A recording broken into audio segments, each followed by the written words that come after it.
सोमवार व्रत कथा। एक साहूकार बहुत धनवान था।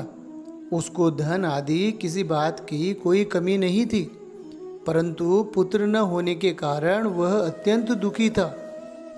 वह दिन रात इसी चिंता में रहता था और इसलिए वह पुत्र की कामना के लिए प्रति सोमवार को शिवजी का व्रत और पूजन किया करता था। सायंकाल को शिवजी के मंदिर में जाकर दीपक जलाया करता था। उसके इस भक्ति भाव को देखकर एक समय श्री पार्वती जी ने शिवजी महाराज से कहा, हे महाराज, यह साहूकार आपका अनन्य भक्त है और सदैव आपका व्रत और पूजन बड़ी श्रद्धा से करता है, अतः इसकी मनोकामना पूर्ण करनी चाहिए। शिवजी ने कहा, पार्वती जी, यह संसार कर्म क्षेत्र है। जैसे किसान खेत में जैसा बीज बोता है वैसा ही फल काटता है, उसी तरह संसार में जो जैसा कर्म करते हैं वैसा ही फल भोगते हैं। पार्वती जी ने अत्यंत आग्रह से कहा, महाराज, जब यह आपका ऐसा भक्त है और यदि इसको किसी प्रकार का दुख है तो उसको अवश्य दूर करना चाहिए, क्योंकि आप तो सदैव भक्तों पर दया करते हैं, उनके दुखों को दूर करते हैं। यदि आप ऐसा नहीं करेंगे तो मनुष्य क्यों आपकी सेवा व्रत पूजन करेंगे। पार्वती जी का ऐसा आग्रह देख शिवजी महाराज प्रसन्न होकर कहने लगे, हे पार्वती, इसके कोई पुत्र नहीं है, इसी पुत्र चिंता से यह बहुत दुखी रहता है।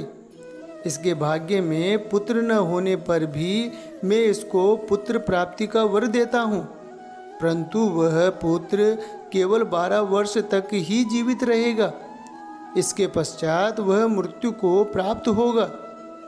इससे अधिक मैं इसके लिए कुछ नहीं कर सकता। यह सब बात साहूकार सुन रहा था।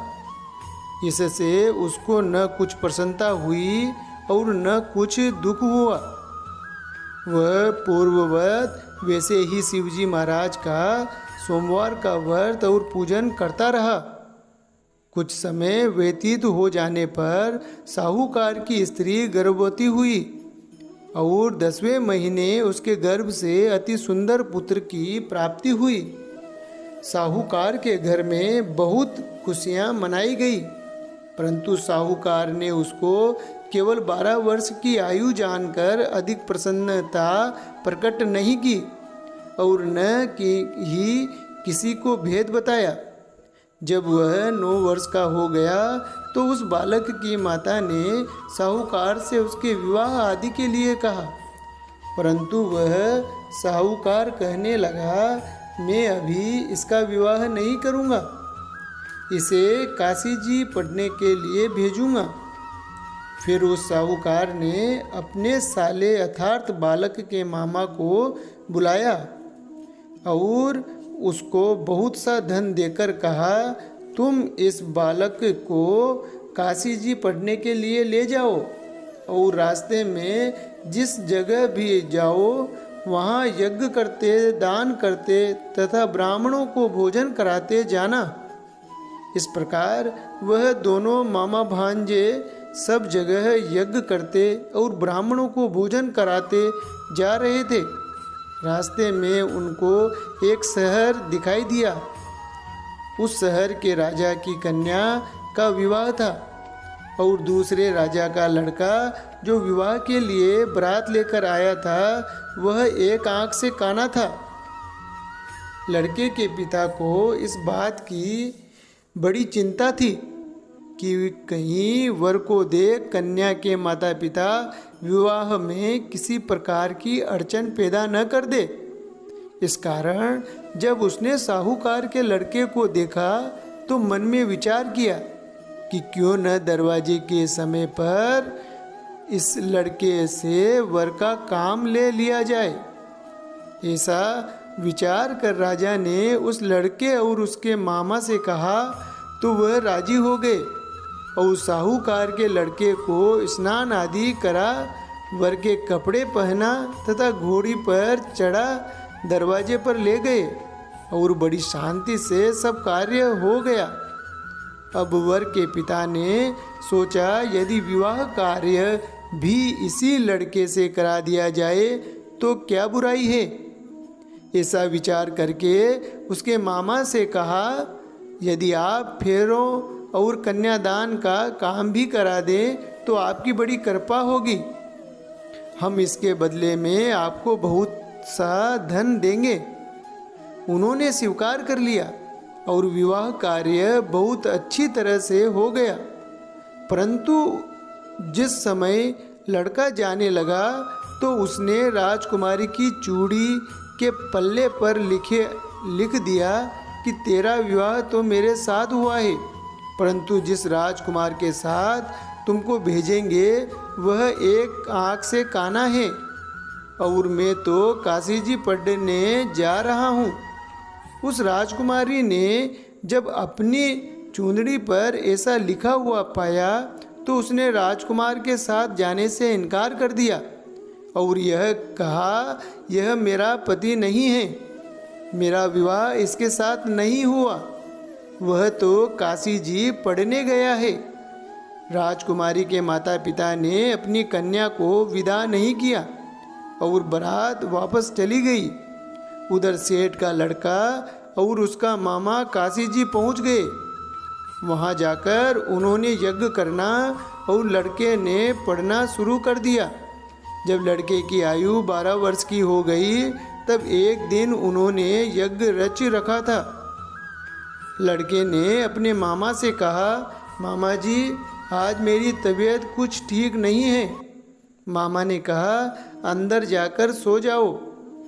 लड़का अंदर जाकर सो गया और थोड़ी देर में उसके प्राण निकल गए। तब उसके मामा ने आकर देखा कि वह मुर्दा पड़ा है। उसको बहुत दुख हुआ और उसने सोचा कि मैं अभी रोना पीटना मचा दूंगा तो यज्ञ का कार्य अधूरा रह जाएगा। अतः उसने जल्दी से यज्ञ का कार्य संपन्न कर ब्राह्मणों के घर जाने के पश्चात रोना पीटना आरंभ कर दिया। संयोगवश उस समय शिवजी महाराज और पार्वती जी उधर से जा रहे थे। जब उन्होंने जोर जोर से रोने पीटने की आवाज़ सुनी तो पार्वती जी शिवजी को आग्रह करके उसके पास ले गई और सुंदर लड़के को मरा हुआ देखकर कहने लगी, महाराज यह तो उसी सेठ का लड़का है जो आपके वरदान से पैदा हुआ था। शिवजी ने कहा, पार्वती जी इसकी आयु इतनी ही थी, सो भोग चुका। पार्वती जी ने कहा, महाराज कृपा करके इस लड़के को और आयु दो, नहीं तो इसके माता पिता तड़प तड़प कर मर जाएंगे। पार्वती जी के इस प्रकार बार बार आग्रह करने पर शिवजी ने उसको वरदान दिया और शिवजी महाराज की कृपा से लड़का जीवित हो गया। शिवजी पार्वती जी कैलाश चले गए। तब वह लड़का और उसका मामा उसी प्रकार यज्ञ कराते हुए अपने घर की तरफ चल पड़े और रास्ते में उसी शहर में आए जहां उस लड़के का विवाह हुआ था। वहां पर आकर जब उन्होंने यज्ञ आरंभ कर दिया तो उस लड़के के ससुर ने उसको पहचान लिया और अपने महल में लाकर बड़ी खातिर की, साथ ही बहुत सारा धन और दासियों सहित बड़े आदर और सत्कार के साथ अपनी लड़की और जमाई को विदा किया। जब वह अपने शहर के निकट आए तो उसके मामा ने कहा, पहले मैं तुम्हारे घर जाकर खबर कर आता हूँ। उस समय उसके माता पिता घर की छत पर बैठे हुए थे और उन्होंने प्रण रखा कि यदि हमारा पुत्र सकुशल घर आया तो राजी खुशी नीचे आ जाएंगे, नहीं तो छत से गिरकर अपने प्राण दे देंगे। इतने में उस लड़के के मामा ने आकर यह सारा समाचार दिया, आपका पुत्र आ गया है। परंतु उनको विश्वास न आया। तब उसके मामा ने शपथ पूर्वक कहा, आपका पुत्र अपनी पत्नी तथा बहुत सारा धन लेकर आया है। साहूकार ने बड़े आनंद के साथ उसका स्वागत किया और वह बड़ी प्रसन्नता के साथ रहने लगे। इसी प्रकार जो कोई भी सोमवार का व्रत रखता है अथवा इस कथा को पढ़ता या सुनता है, उसके दुख दूर होकर सबकी समस्त मनोकामनाएं पूर्ण होती है।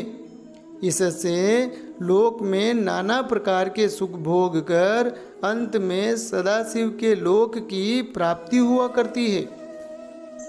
ऐसे ही वीडियो देखने के लिए चैनल को लाइक और सब्सक्राइब जरूर करें। Thank you.